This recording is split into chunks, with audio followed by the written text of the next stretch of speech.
Hey guys, I wanted to take this opportunity to talk to you about a couple of dogs that I have in for board and train that come from the same household. The owners were having a ton of problems with them. They were fighting over food, and the fights were really bloody. The owner was getting bitten trying to break them up. The Golden Retriever is significantly older than the little pitty here.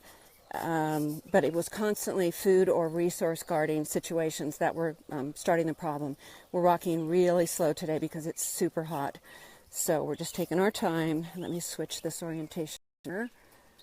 Okay, so what happened, what I did was I took both dogs in separately from one another first. I brought in the pitty first, and I worked with her, and I taught her all the basic foundational work.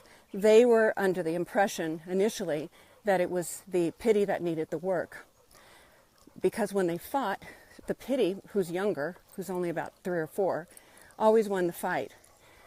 But we didn't suss this out until she'd been here for a while, that the reality is that she's not an aggressive dog. She's not a reactive dog at all. She's actually a little insecure dog, and she and this older dog played a lot together. But just because a dog wins a fight doesn't mean that's the dog that initiated the fight, okay? That's really important to know. That's why if you're a trainer and you ever have a consultation where the owners come and they say, well, I've got 2 dogs, but only one is the problem. Even if those dogs aren't fighting, make sure that you have your client bring both dogs, or however many dogs they have, because you'd be surprised what you'll figure out. You know, I've seen it over and over again, where the owners have thought one particular dog was the problem, where the reality was it was the other dog that completely had the issue. Even in some cases, the other dog was nothing more than just insecure and nervous, and it actually drove the second dog crazy and was always trying to calm down the insecure dog, but that dog actually triggered fights in dog parks, in parks, and in any situation where there were other dogs, and they gradually began to see that it wasn't the dog that made the initial attack that was at the core of the issue. It was actually the dog that was instigating. It was the dog that was nervous. So in this case, what I found, I'm very fortunate because these clients are local. I don't have most of my clientele comes from LA or even other states and cities. So I don't have a lot up here. I live in a rural community. But these people are local. They're very cooperative. They're extremely committed to their dogs, which is really great for me. And so what we did was, as I said, I worked with the pitty first. I determined that, yeah, she needed some definite work. She needed some manners.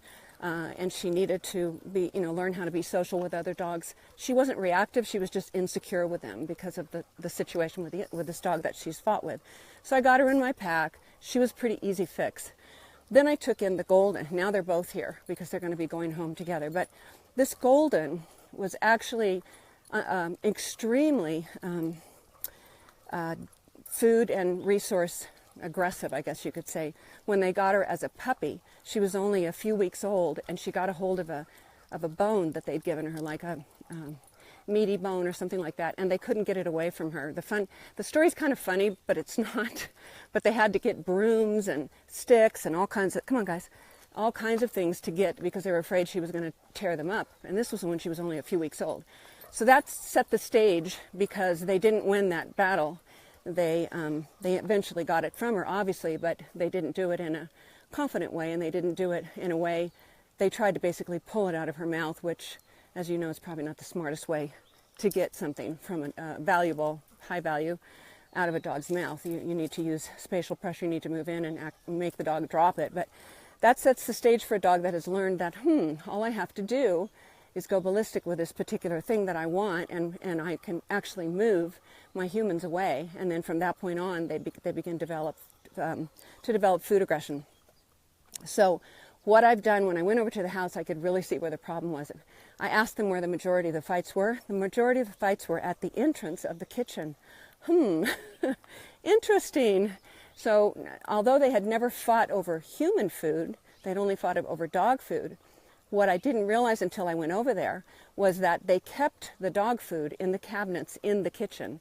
So that basically the entrance to the kitchen was actually a very powerful area. It was an area where both dogs knew that the food was there, and so what would happen is the little Pitty would walk by the entrance of the kitchen with absolutely no malice intended. She had no agenda, nothing in mind, and if the Golden saw that, she would take it as a threat to the food that she knew was in there.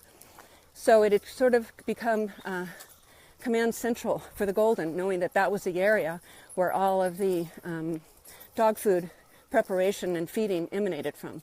So that's a pretty easy fix of that particular part, because what you do is you change the location of the food. That's a management part of rehabilitation. There's always rehabilitation, psychological rehabilitation, and then there's management of any problem, whether you're a person or a dog. You have to sometimes do things to they can be the example I give all the time, and I'm so bored with this example I need to find a new one, but the example I give a lot is if you talk to somebody, or if you know of somebody that has an addiction issue of some kind, and let's say they go to a facility to get clean, okay, so they're dealing with the psychological part of why they drink, why they do drugs, whatever it is that they're doing that's messing up their life. They talk to a therapist, they go to group classes, and they discover that it emanated from some loss that they had, or some, who knows, whatever. It could be anything, but that's when they're dealing with the psychological part of their addiction, or their issue, okay? So then, after they get ready to leave that facility and they go back to the world, then the management part comes in. So if 99% of this person's friends were people that took drugs, or people that drank, and whatever it is was the poison or the issue for this particular person, they can't go out of this facility and go straight back into that world.